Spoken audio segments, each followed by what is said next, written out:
Hello, we are exploring hexadecimal numbers today. So, what are they? Let's start by realizing that our way of counting is based on 10. That's why it's called base 10. So when we count in base 10, we appear to count from 0 to 10. What we're really doing when we proceed with our count, we start at 0, and when we get to 9, that's 10 digits, 0 through 9, we really start over again at 0.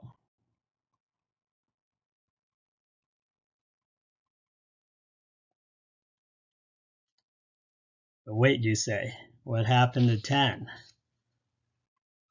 Well, what we do is place a 1 to mark the fact that we went through 10 digits once, but we're really starting again at 0.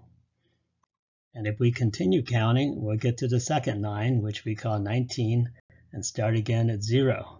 And we'll mark it this time with a 2, and we call that 20.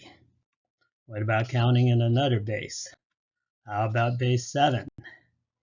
As we count in base 7, we go through 0 through 6. That's 7 numbers. Then we start again at 0. Of course, we mark it with 1. Now, is this used anywhere? Yes, it is, every day. But we don't always do the counting with numbers. Now, what about hexadecimal? Hexadecimal is a fancy name for base 16. So when we count in base 16, we go through all 10 numbers, 0 through 9. But counting from there, we have to get through 16 digits before going back to 0. So the next count is A. And we continue all the way to F. That's 16 digits or symbols in this case. And we start again with 0. And we mark it with a 1 to indicate we went through the count once. If we look at hexadecimal numbers, they look pretty weird. So who in the world thinks this is useful? Well, welcome to Silicon Valley. They use it all the time. Granted, the culture there has a nerdy, geeky, and tech atmosphere. What do they do with hexadecimal? The answer starts with binary, which is the language of computers.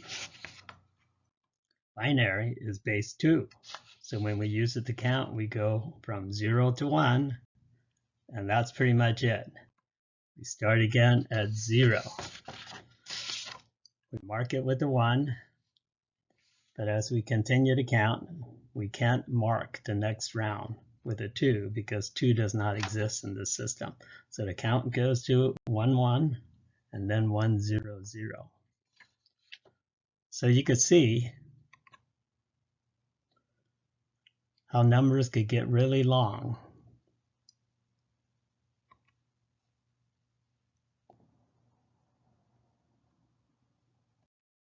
One, 1, 0, 1 equals only 13. 1, 1, 1, 1 equals 15. What looks like 10 million is 128. But what if we represented binary numbers with hexadecimal numbers? 1101 would be D, 1111 would be F, and the 10 million would be 80. And each hexadecimal symbol happens to represent 4 binary bits. So it conveniently chunks binary numbers 4 bits at a time. But wait, there's more. Something is happening on Mars.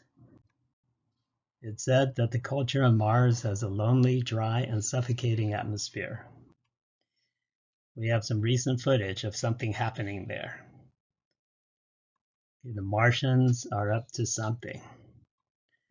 What it looks like is that they're playing with what we call ASCII, which stands for American Standard Code for Information Interchange. As you could guess, that's a Silicon Valley-like term. To allow computers to use alphabets to print out messages and sentences, each letter is matched with a pair of hexadecimal symbols. For example, a capital A is matched with 4, 1, and that allows binary speaking computers to use hexadecimal And this code allows that hexadecimal to translate into the alphabet. And that's really nice because that allowed us to decode this Martian message.